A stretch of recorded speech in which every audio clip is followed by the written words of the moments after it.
Welcome to the Dr. April Jasper Show, relevant conversations for business owners of today. Thank you so much for tuning in to today's podcast. This one is a special treat. I was able to get together with three of my colleagues. They are absolutely amazing. And we talked about dry eye. We're excited about this because Reichert has come out with some new technology to help us in our practice to be able to diagnose and treat dry eye disease. As you listen to this podcast, you'll hear some tips and tricks as to how to have conversations with patients, but also hear the challenges we've had in our practice and how this new technology has made a difference for us. So join me now as we spend a few minutes having a conversation that's relevant to your patients and your practice. Hi, everyone. Thanks so much for joining us. I'm really excited, you guys, because I've never actually had three people on the show together with me. So this is pretty awesome and incredible, and especially three amazing folks like you guys. Well, you're going to teach me so much. All right. So what I want to do, let's get started by everybody telling our audience who you are. Tell us about your practice, and you don't have to tell us what you had for breakfast, but let's go with that. Go ahead. Justin. Yeah, thanks for having me. I'm Justin Schweitzer. I'm an optometrist at Vance Thompson Vision in Sioux Falls, South Dakota. It's a tertiary care practice. We do OD, MDs, a lot of cataract surgery, refractive surgery, glaucoma surgery, and my role really is to manage the clinic. My surgeon spends his time in the operating room. That's what he does. And so I'm in the clinic preparing patients for surgery. That equals a lot of dry eye pre-surgical to make sure that we're getting the best possible outcomes for our patients. So I don't really have necessarily a dry eye practice. It's just there. It has to be because of what we're doing. Right. And a lot of our colleagues have that situation as well. Hi, thank you for having me. I'm Dr. Lisa Genovese, and I am in a multi-location practice called Inside Eye Care in Buffalo, New York. I have loved dry eye probably very early into my career. I worked with an MD OD practice as well for about 12 years of my career as I started. Didn't take too long to figure out that dry eye was an issue, undertreated, underdiagnosed, so that's kind of what started me on my career path. And from there, we've just been growing our dry eye practice in Buffalo, New York. Gosh. Marc Bloomenstein, Scottsdale, Arizona, and honored to be a part of this panel here. I also work in a med-surg practice. Pretty much for 30 years of my optometric career has been managing patients that are coming in for surgical, but at the same time, we do a lot of comprehensive exams because once patients come in, they never want to leave. And it's not because of my sterling personality. I try to get them to go other places. But it's interesting because, Justin, you brought up the same perspective that I have, is that I've never thought as myself as a dry eye specialist. I never sought to treat dry eye. It was every patient I saw had a change in the quality of their vision or had some inflammation which was inhibiting their ability to do, good quality of life, which in turn meant I was forced to manage what we all call dry eye now. And so to your point, Lisa, too, it's like I fell into it. It was like something that we all do. I mean, it's a visual disease. And I think as optometrists, we're outfitted to be able to manage these patients better than anybody.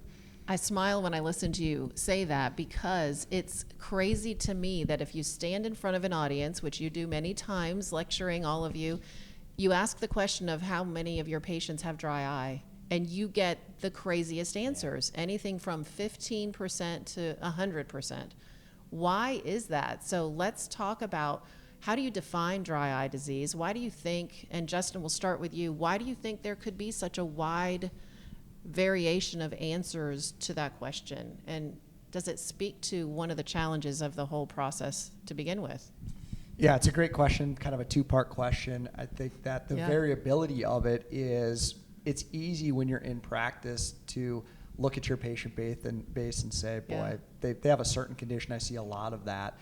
My philosophy is that when a patient comes in, they have dry eye until we prove otherwise. And we'll talk about the diagnostic things here in a little bit. It's pretty easy to actually make a diagnostic without having a ton of equipment. The second part of your question, I can't remember now. Well, why do you think there's such a variation, and why some people say the answer to their question of how many patients, what's your percentage of dry eye disease in your practice? And I think the other percentage is the literature is fairly clear on it. We see literature, we see studies on it. I think the other reason, though, is we're probably not looking at it or looking for it enough. And some of us look for it harder. Some of us look for it less. That doesn't mean they're doing a poor job. It's just that we have to have that mentality as everyone has it when they walk in the door. I also think that part of it is the fact that we're using a terminology that we're expecting our patients to have some sort of a buy-in.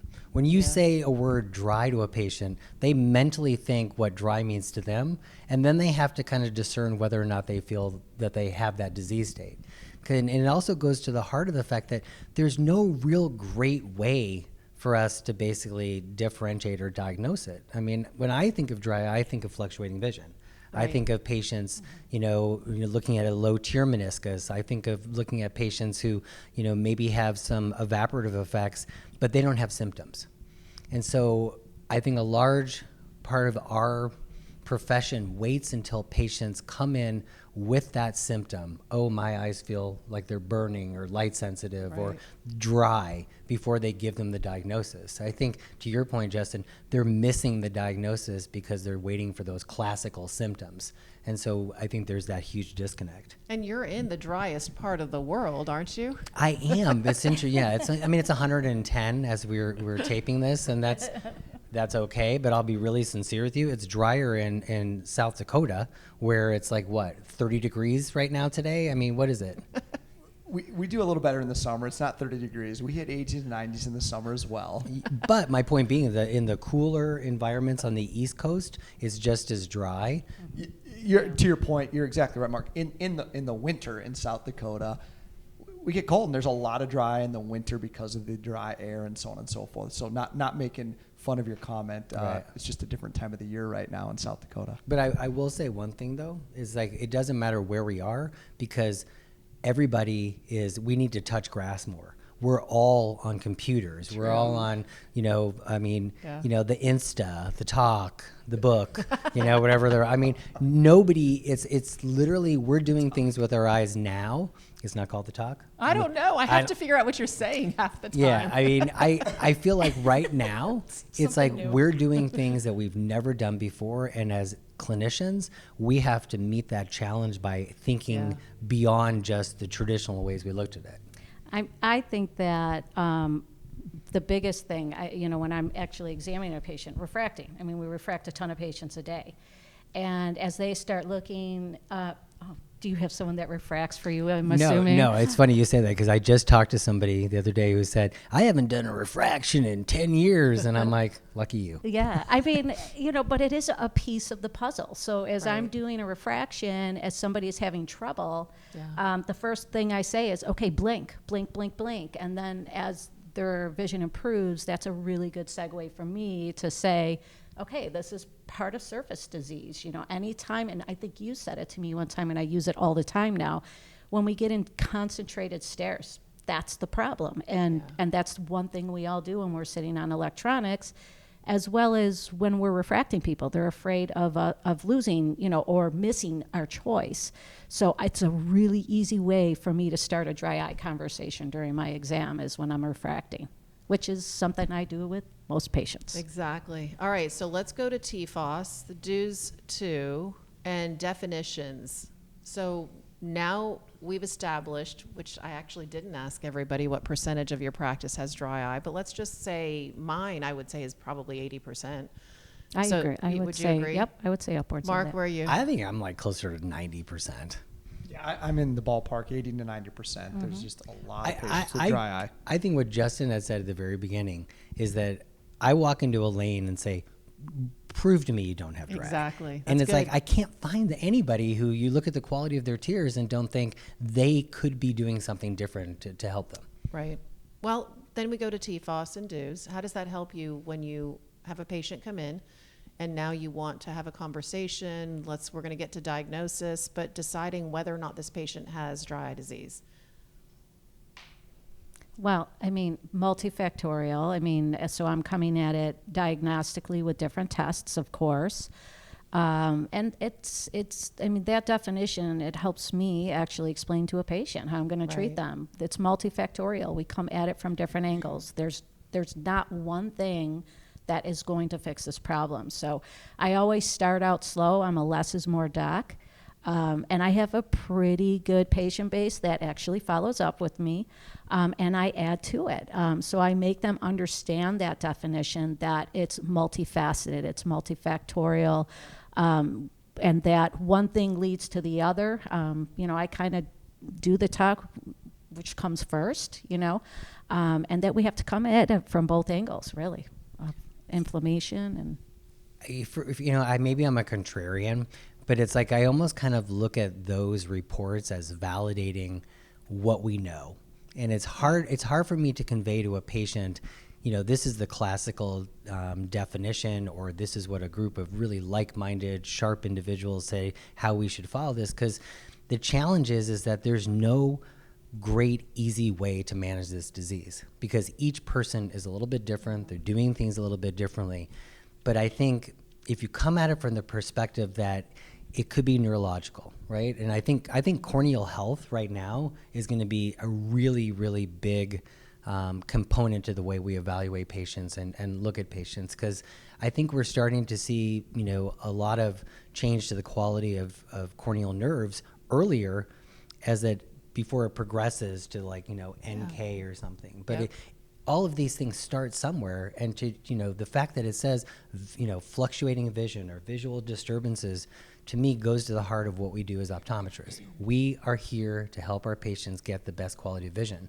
So that definition should be your guiding light, that this is that first symptom, and that's why they're in your chair.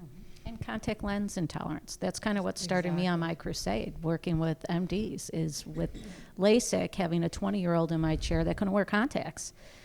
So it just made me realize, man, we're dropping the ball here. If I'm seeing so many young people that no longer could wear contacts, in a disease that when I was in school happened in the 5th, 6th decade of life, not 20-year-olds. So somebody had asked me, April, the other day, if contacts came out today, knowing what we know about ocular surface and inflammation, do you think that it would ever be approved?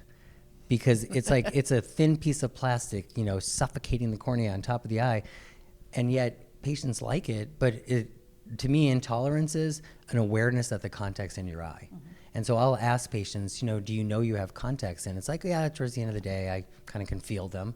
That's contact lens intolerance, and that's when I start talking to them about managing that through, medications or other types of treatments. So Justin treats a lot of glaucoma as well. I know we all do, but I think you probably are seeing more glaucoma patients than the rest of us. Glaucoma is a little different because we have pretty standardized paths we follow, wouldn't you say? When a patient comes in, we know to watch for it, and we certainly aren't going to miss that, I hope.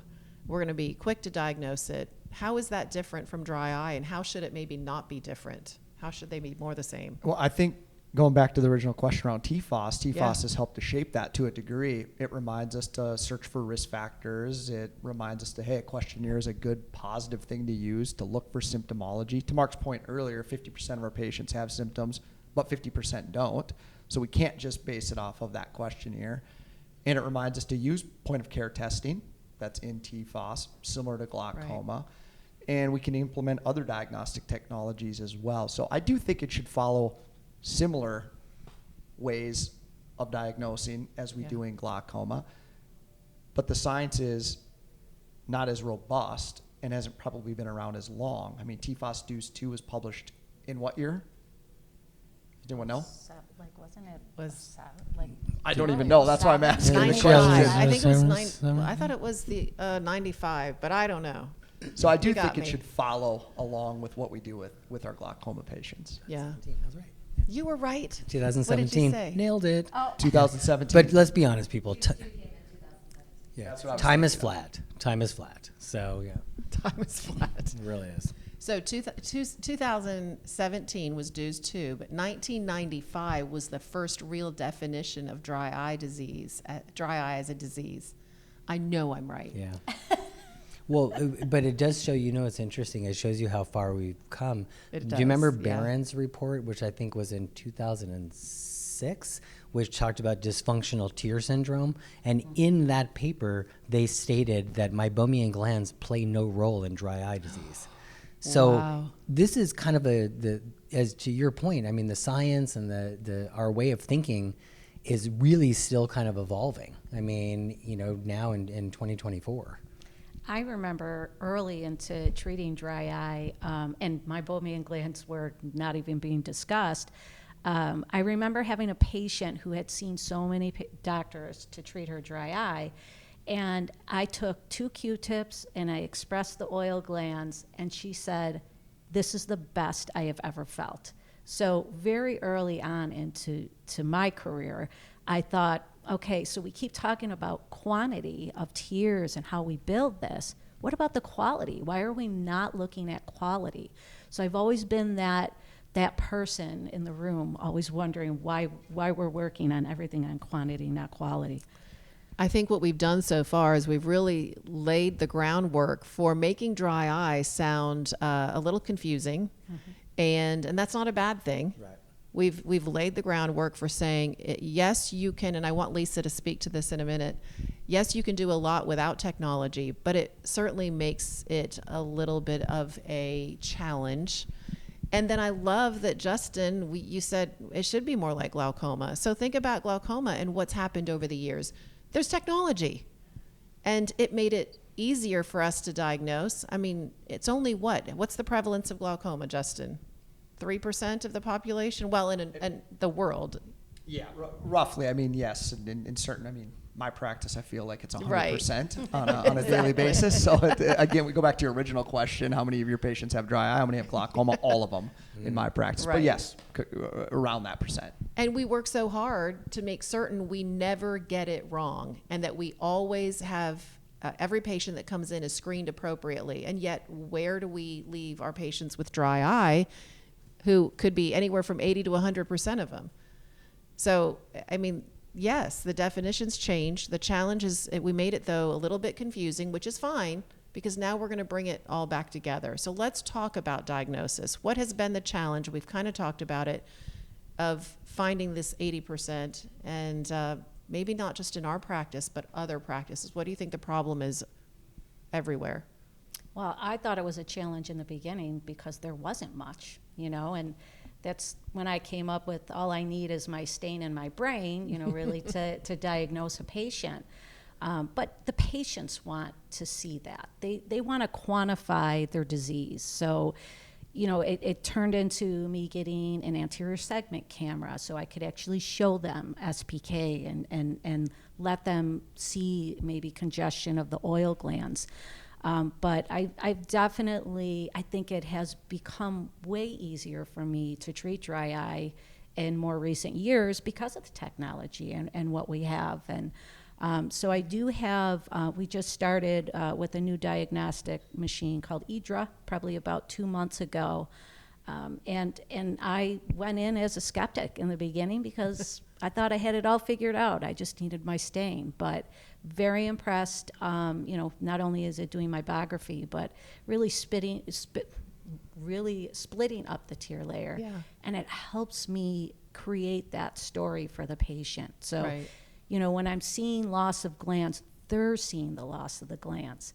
And, or if I see viable glands, I have something I have to work with here.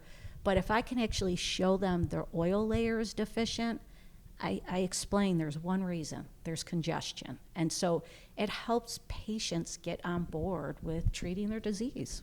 So listening to you, it just is like I feel the synapses firing, thinking about the fact that, when we talk to patients, we need them to buy into what we're telling them, because otherwise there's no adherence to any of the treatments. And I think of my glaucoma patients, they don't know they have glaucoma until we give it to them. And then when we give it to them, now we basically said, we're going to manage this, we're going to see you back, we're going to do this. And one of the best ways we can do that is by showing them, what normal is, what abnormal is, what values they have with their pressures, what our target pressure is going to be, and getting them engaged in that. We don't have anything like that for dry eye. And I think that's part of the reason why we just don't see this confusion as to my patients don't have dry eye, I do have dry eyes, because we don't have one definitive way of doing it. It's scattered all over the place. And so listening to you talk about the technology you have, you're getting them to see what normal values are and where they're at and why we need to do something now. We don't do enough prophylactically. Right. We do everything kind of preventatively, or I mean, retroactively. Yeah, I agree. So Justin, I don't know, I want you to talk about your experience as well and the technology you have. What I found was a challenge for us in our practice is that we were not consistent with every patient. Now, we're pretty consistent with screening for glaucoma. You know, we're pretty consistent with making certain that there's no retinal disease. But we were not consistent in looking at patients to determine, do you have dry eye? What components of dry eye do you have? Meaning, are the meibomian glands okay? Is it the tear film? Is it evaporative? And I think partly it was because I would go to lectures and I would listen to people and it sounded so confusing. And then I didn't have the technology to make it simple or fast. And to your point, Lisa, you said you do a lot of refractions every day. So do I. How am I going to throw in technology in the middle of this that's going to slow me down? So when we brought in the OS 1000, what's different about mine is that it has topography also, and it's a standalone device, which yours is as well, but I can use topography to work with contact lenses too. So that's one of the things I wanted with it. But all of the tests that are done, we can do in less than 2 minutes, which is crazy. So it makes it easier for us to actually be consistent with every patient. So diagnosis, Justin, go ahead. Yeah, I think, mine has evolved over, the last few years and even the last few months. I was always under the impression I could keep it very simple. And so for me, simple was a questionnaire, number one. I'll be able to identify my symptomatic patients. But I know that 50% aren't symptomatic, so I got to make sure I'm looking behind the slit lamp. So the second thing for me is I got to have a slit lamp. We all have that. I hope we all as optometrists have slit lamps to be able to look. You have that. You got to have your vital dyes. Number 3, to look for staining. And then, number 4 being I need a digit, a finger, to be able to press on glands. Right. So I'm looking at how the function of the glands are, but I'm still missing something. And so recently, bringing another diagnostic piece of equipment in EDRA into our practice, it's filled a little bit of the missing links that I probably was missing out on, like the structure piece. Now, I would at times order meibography. We have a meibographer in our practice, but it was cumbersome for my patient. It was cumbersome for my staff. Yeah. And so it was much easier for me to just look at function and not really look at the structure. I was like, they have meibomian gland dysfunction based on that. Now having EDRA, being able to get tear breakup time, tear meniscus height, lipid layer thickness, a scan of the MGD, it's filled 2 voids. Number 1, I'm looking at structure more often, seeing what's happening on with tear breakup time, because I don't sit behind the slit lamp for 10 seconds or 5 seconds and look what the tears are doing. I look for staining. And the other void it's filled, which is a big void for me, is I educate patients, but I had nothing to show them. Right. So I had to make sure that they were believing what I was saying. I thought every patient would believe me, but that's not the case. When they see it, that's a big patient education piece. So for me, the void that's been filled is being able to show them something physically: green, yellow, red. Red, there's a problem. Green, you're doing great. Yellow, maybe there's an issue. And look at what your glands are looking at. So I'm jonesing right now because we've got nothing. Odd man out. But, in the practice that I work in, part of the challenge too is that the staff is overwhelmed. And so you're talking about, we need an OCT, and then I need you to do, an ORA. All of my glaucoma patients get an ORA, and they're like, how many more things can we do? Hearing that this is a device that takes 2 minutes and gives me that much data is going to make my life so much easier to get them to buy into using it as well. It is amazing.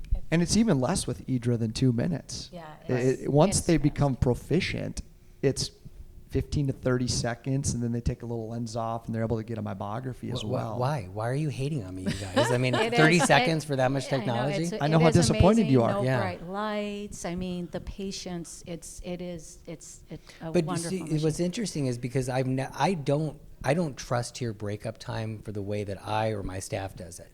1/1000, yeah, it's good enough. Or me either. I don't do it. Well, the other thing is too, when we tell a patient to blink for a tear breakup, what do? They don't blink normally. Right. they're giving us our hard blink. So it's Right. kind of like we want someone to be in a natural state. And I did have mybography before eDraw. It was very cumbersome. It was hard to get our hands, and I have little hands, to get around to get the mybography and invert the lid. This sits like a slit lamp, and it's just, it really, once they are well versed, they're To your meniscus height? to your meniscus, their blinks, like Killing they let me. us look Killing at, me. they have incomplete complete blinks. blink. They let us look at that, and Video. that's it, and a video. Yep. Yeah, all that is great information to be able Yeah. to turn towards the patient and just say, this is what I found. This is what we need to do to help, manage it. And then there's an option too. Just wait for this, Oh, Mark. great. Ready? If you said, I don't want my team to do this because they're already too busy, let's just say there's a practice like that, then you have an option that you can actually attach to your slit lamp. So Reichert has that option as well. So I could just do it while I'm doing it. Exactly. So you say hello and let's do this and what? Go ahead, Lisa. I was gonna say I don't really give my staff a choice, because we do all the diagnostics for retina, for the Right. nerve. It just is what it is, and it's 2 minutes. It's or not even 2 minutes, and to be able to show that, put Right. it on a big screen for our patient, to be able to So- show that, it's Go ahead. Can I take over the show? So do you guys, all three of you, You do would you if I have said no. Yeah, I know. Do you have a criteria that you've It set? would happen. Like, do you do a questionnaire, and if they reach a certain level, or is this just now because it's in your practice, every patient who comes in for a comprehensive eye exam is going to be getting this measurements? I'm not one for questionnaires. My patients barely want to fill out their intake forms. So I am huge on interview. I love to interview my patients, try to figure out where it's coming from. So I'm doing a lot of the questions myself. I get a lot of referrals in from other practices. So anybody who gets referred in is getting eDraw. And it just helps me get a baseline. We've also talked about now, even my patients that have been with me, to start implementing this. I'm almost thinking about it like a contact lens fitting or maintenance. Once we do it once, we're going to do this every single time Yeah. you come in, so I can keep That's a a great way to watch think on it. about it. Yeah.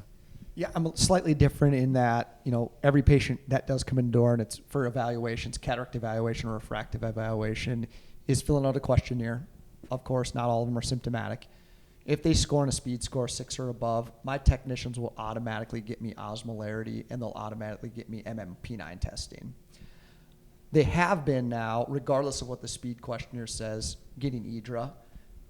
I don't always get osmolarity or inflammatory. That's based really on what the questionnaire says. They're grabbing eDraw because it's really part of what the pre-test workup is. They're getting my tomography, they're getting my IOL calculations for me, and then they're grabbing that as well to Yeah. include. So I have been, let's see, our protocol in our practice is anyone who wears contacts, anyone who is going to have results on a questionnaire that show that they need to have further testing, or anyone, you'll love this, 40 years old or older. Yeah. Those old people like me, we all get tested because we all have a problem. And honestly, the other question though I have for everyone is, and you don't have to talk actual dollars, but is this something you're just doing as part of your normal process, or are you charging for it? We are looking at it as almost like a contact lens fitting, like a maintenance. So we do a one-time fee for the year, and then every single time that they Okay. do come in, we Do it again. Yep, so that we could see if we have progression, how things are looking. It just quantifies it. It quantifies that for the patient. And the software allows us to send it over. I don't know if you started using it this way, where we could send it to their phones. So, Oh, yeah. they could look at that data for themselves as well, so. That's pretty cool. Yeah, we're billing the mybography with a patient complaint when I know it's dry eye related to that diagnosis, and that's how we're doing it. So that is the billing piece for me. See, What do you think? if I had it, I don't know that I would bill. I feel that I would utilize it the way I do, intraocular pressure. When you're measuring pressure, because you don't want to be the last person who didn't diagnose a condition. Right. So to me, I would look at it as, how could I miss all of these things when I have this, what sounds like an amazing piece of diagnostic equipment Yeah. that takes like under a minute to do? Well, we're not charging for it right now. I'm listening, though, to the conversation because I think we're all learning. You know, no one ever before has had such amazing technology to be able to have a consistent process for these dry eye patients. And I think this is revolutionary, honestly. So I haven't quite figured all that out, but what we're doing right now is we're just including it for these patients. But then it takes us down the path of what I want to talk about next, which is starting treatment.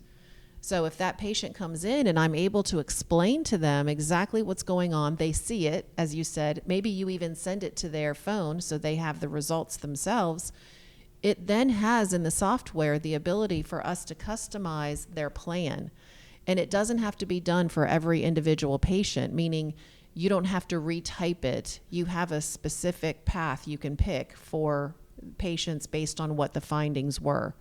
So now I can sell them the products that they need, and we could argue that everybody should be using lid wipes and, you know, doing hot compresses, and they need a good artificial tear that isn't something that they're going to buy that has been contaminated. So, I mean, it lets me go down that path. Go ahead. I know you want to talk, Mark. No, I love when patients come and say, so is this that tier that was by the FDA warned you about? I go, Right. yes, exactly. That's what I want to sell you. I'm trying to hurt you. No, you brought up just an absolutely incredible point, is that, you know, you need to have these products available in your office. You know, we've been, you know, utilizing, you know, lid scrubs and moist heat masks, and part of it is letting a patient know I've invested in an opportunity to help make it easier for you to manage this disease. And the diagnostics part of it, to me, gets patients to understand what we're trying to accomplish. And more importantly, then you can differentiate it. I need you to get those glands secreting better, but we need to get rid of some of the bacteria, the surfactants, right? We need to clean that off. Or, you know, we're going to start them on the journey, and then let them know what the next steps are going to be. You know, an anti-inflammatory, or maybe, you know, intelligent heat and expression devices that you have in your practice or you can manage with. So you bring up an awesome point about having that, because that's where the return on your investment comes from. Right.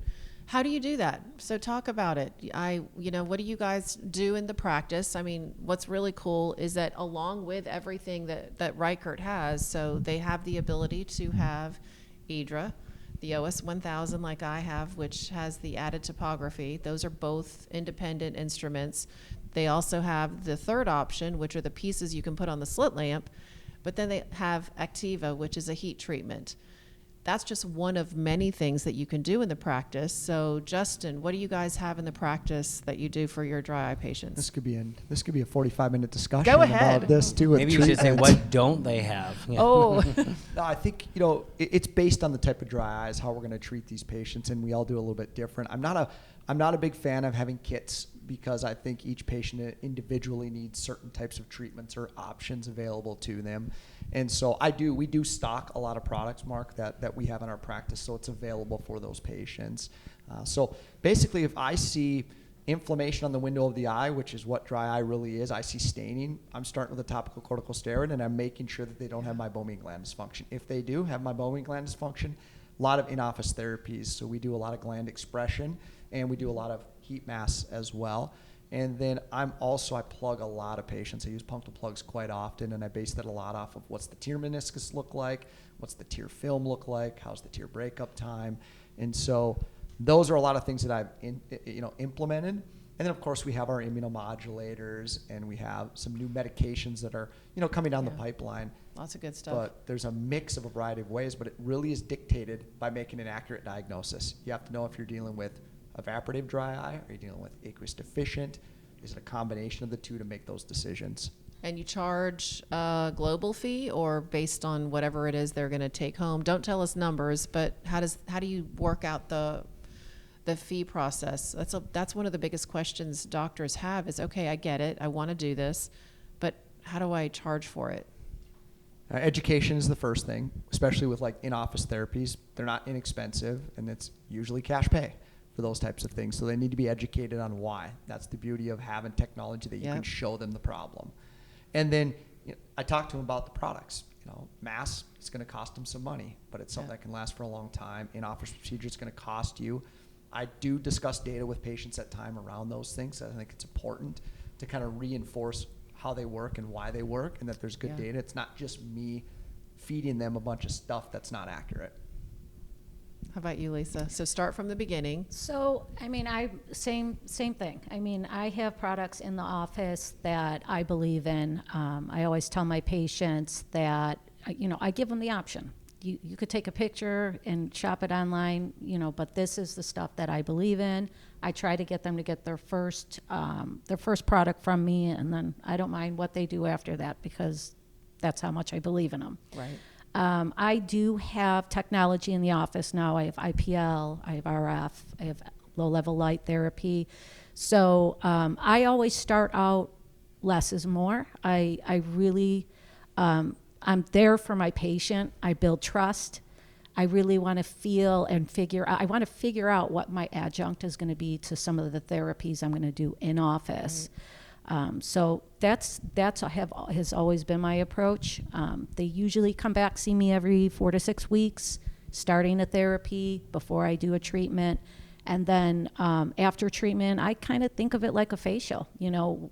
Whatever I put them on, this is protecting your investment. Right. When you go That's and good. get a facial, you want product to upkeep what you just did. So that's how I approach it. So you charge individually for each procedure, or is it a global fee and then you do whatever needs done? Well, I do charge individually. Okay. The way I do it is that my first treatment, I know where I'm going to set my patient. If the first time I'm expressing a gland after, IPL or radio frequency, it really depends what I'm seeing on that first day, where I can say, we're going to have 2 to 4 treatments ahead of us here, So that's how we would charge them. Their first treatment, they come in, nothing's paid up front, and then I set the stage for the patient. How about you, Mark? So I'm pretty much across the board the same way, with the exception that I don't subscribe a little bit to what Justin said about maybe I'm too old and differentiating the different layers between aqueous and evaporative. I feel that the vast majority of our patients, they get and understand the evaporative aspect of it, and I don't think they quite get the inflammatory aspect.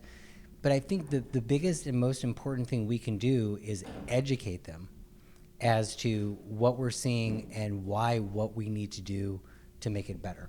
So to your point, Lisa, is that I like to set the journey. Mm-hmm. To me, it's a patient journey. We're going to start by managing the glands along your lids. I like to do a lot of in-office debridement. I like to do, manual expression just so they can see or feel what's going on. I think it's important that we're looking for like an incomplete lid seal, or making sure that there's no, Demodex, collarettes, and talking to them about how that can manifest itself, and let them know we have management treatments for this. We're going to put you on these 2 medications, start you on some home therapy. But I also don't feel that patients are that adherent. And I think anything we can do in the office is going to help them. So I let them know that we're managing this condition. Much like anything else in life, it's like it's going to get worse. It might get a little better, but we want you to be able to have the best quality of life. So we have in-office procedures that we can do as well. We have the ability to do, like we do like intelligent heat and expression. We use the tear care system in our practice. And I use words like your out-of-pocket expense. Mm-hmm. As opposed to saying it's going to cost you. It's I love that. Yeah, so it's kind of like, everybody expects that they're going to have an out-of-pocket expense. Well, this is what it will be. And I'll let you know if we've reached the point where we need to manage that or we need to do that. It's almost like letting them know what the next step is. And I think, both of you had said that some patients are like, well, can't we just do that? Or I think I need to do that now. So it's great when they come to me and say, I need something from you. Right? And I also set the expectation is that we're never going to solve this because you want to watch, The Bear season 3 on Hulu in June, right? And you want to binge it, or you want to stay out late partying, or if you're in Rochester, something. And so, so to me, Buffalo. I like Buffalo. Oh, well, that's party town. Yeah. I meet the patients where they're at, and so when you say about charging and billing, everybody to me is a medical visit, so they're always going to be a 99213. Yep. And so we don't see, when I bring them back, it's like the glaucoma model. I'm managing that, I'm billing them for that if I see them sooner or more, and then the out-of-pocket expenses the out-of-pocket expense for the patients, I will say things like, this is what I feel, this is what I like, if we have them here, I don't care where you get it, and most patients just buy them from us. Right. Just out of convenience. Yeah. So how does having technology, and obviously we'll talk to Justin and Lisa here, how does having technology help you to be able to then increase, because Mark, you said it, they do not do what we tell them to do. And I'm not the best patient always either. I will be absolutely right there with my patients. If I don't understand why, I may not be as compliant as I ought to be, and I should be the best of all patients, and I'm not. So if I'm not, then guaranteed our patients are not always going to be compliant. How does technology help? How does this help you to be able to increase their level of compliance? I think it helps them own their disease. When you can actually show them readings, I think they're in it with you, And I when I do offer in-office treatments, I always say, I'm going to do my part here, but you're going to have a little bit of homework at home. That's good. But, and it's protecting their investment, and I think that people hear that, when I see my patients.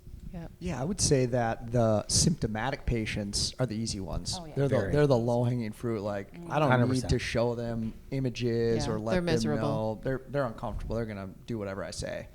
It's the non-symptomatic ones that there's a problem. And in my practice, they want an advanced technology, let's just say an advanced implant, that I don't feel comfortable giving them, to be able to show them the imagery, to be able to show them glands, to be able to show them a stoplight type of setup which IDRA has. Right. Can be powerful. If they see that red, they say, there's obviously something wrong. It's red. And then we can get into how do we manage them after they've seen that diagnostic technology, that imagery of what's going on. I agree. I had a patient recently that I had seen that a couple of my associates were switching contact lenses for about 2 years at this point. And I had just seen her this week, and I said, how about we stop trying to fix the contact lenses right now and let's fix you. So she's actually coming in next week because I have IDRA at my one location for a full eval. Let's figure out how to make you comfortable in contact lenses for years to come. Justin brought up a really, really other great point, is that, contact lenses to me are kind of like premium implants. We've moved more towards a lens-based refractive procedures, especially for our, 40-year-olds. And when I get there, I'll call you, our 40, 50, 60-year-olds, right? Because we want that full range of vision. And so what optometrists need to be doing is thinking, how can I prepare this surface for contacts, for refractive surgery, because we expect to be using these eyes for a long time. And so having a diagnostic piece of equipment for patients that are not symptomatic, who don't know they have a problem, much like glaucoma, is a really powerful way to get patients to buy into, I need to do something different. Even their glasses. You have some awesome ones on, Mark. I do like those. I keep looking at you. They look great. Thanks. And you don't want to not be able to see with them. No, I don't. And I certainly don't want to sell you a couple $1,000s worth of eyewear and then have you come back and think it's my fault. So we need this technology to be able to what? No, you're right. It was like, just think about refraction redos, right? Yeah. Every time I see one, I'm like, that wasn't me. That was not me. And when they come in, I go, what'd you do? You picked the wrong ones. Way to go. Man, way to go. I But said it one or is- two. It could be dry eye. And Oh, that's the absolutely. thing. 100%. 1,000%. And I mean, I've worked with multifocal IOLs, and I still co-manage with some surgeons with multifocal IOLs. And we all look at, we'll do an OCT to make sure the macula is premium to put that IOL in, right? But we're skipping the surface, and to me, that I'm always prepping my patients before they go in.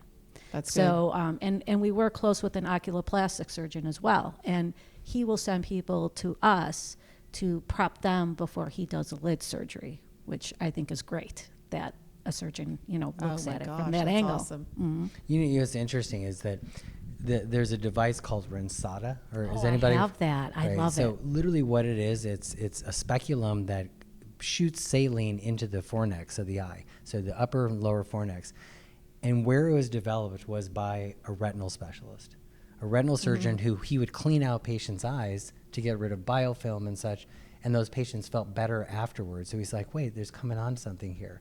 And what really just highlights to me is that we don't know what is going to help a patient or what, Right. and if you're not even looking for it, then how are you ever going to be able to treat it? So again, I keep going to the fact that I'm just so jealous that I don't. That is a great product. We brought that in recently as well. And if I'm doing IPL or radio frequency, do expressions, and I've pumped all this inflammatory material out, I'll actually use Rensata. Oh, that's a great idea. Yeah.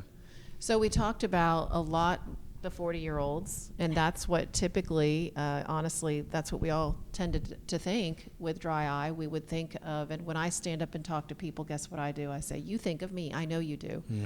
Because, see, Yeah. I know. Yeah. But Well, that's it was, not, yeah. it was that, and that's what we knew. So when 1995 arrived, and we had a definition now as dry eye is now a disease, well, what good did that do us if we didn't do anything more with it? And so fast forward, we have dues, and now we've got a year for that. We know we got that figured out. Took us 45 minutes of a podcast.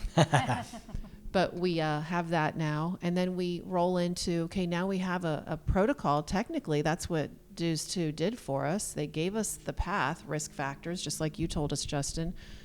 But now the next challenge really has been consistency. Are we treating dry eye disease the same way we treat glaucoma, macular degeneration? Are we, by treating, I mean, are we making it the same level of concern that we have? I guess that's the way I would say it.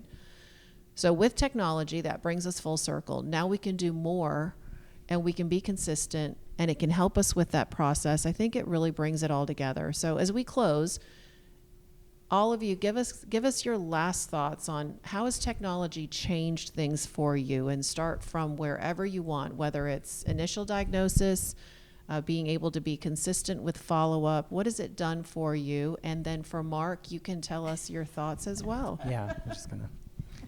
I can start and keep it real simple. For me, it's education and buy-in. It's allowed me to educate better. And then because of that, the technology's allowed my patients to buy into what I'm offering them. Yep. I thought it was such a challenge when I first started treating dry eye. Now I actually have something to set up protocol and have patients on board with me. So education's huge. For me, if I had it, no. But I mean, it's like any other technology we have. Yeah. It validates what you know for the patient, but it also gives you a baseline to be able to monitor it, and gives patients an opportunity to participate in their care, because you can follow and see how well they're doing.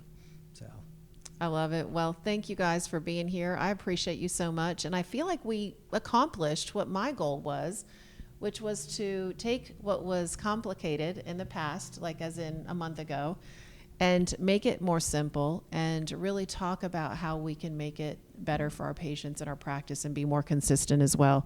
I do need to make sure everybody knows, after they've heard all this wonderful conversation, that if you do have interest, anyone in any of this technology, go to Reichert.com. There's a dry eye banner on the website, and there's a landing page where you can fill out a form and have someone reach out to you with pricing and whatever more information you want. So thank you all so much. thanks, April. Thank you. Yeah, great job. Appreciate it. Every day at Reichert, we bring American innovation and world-leading manufacturing expertise to our diagnostic devices for eye care professionals, sharing in your passion to provide patients with the best care possible. From modest beginnings over 150 years ago, making simple spectacles, to manufacturing precision optics, we've evolved our focus to innovating new and groundbreaking technologies, enhancing both the clinician and patient experience. Inventor of the original industry-standard phoropter and non-contact tonometer, we've re-engineered our classics through continuous innovation into a complete line of digital refraction and glaucoma diagnostic devices, including Phoropter VRX and the breakthrough Ocular Response Analyzer G3 with corneal hysteresis and IOPCC. At Reichert Technologies,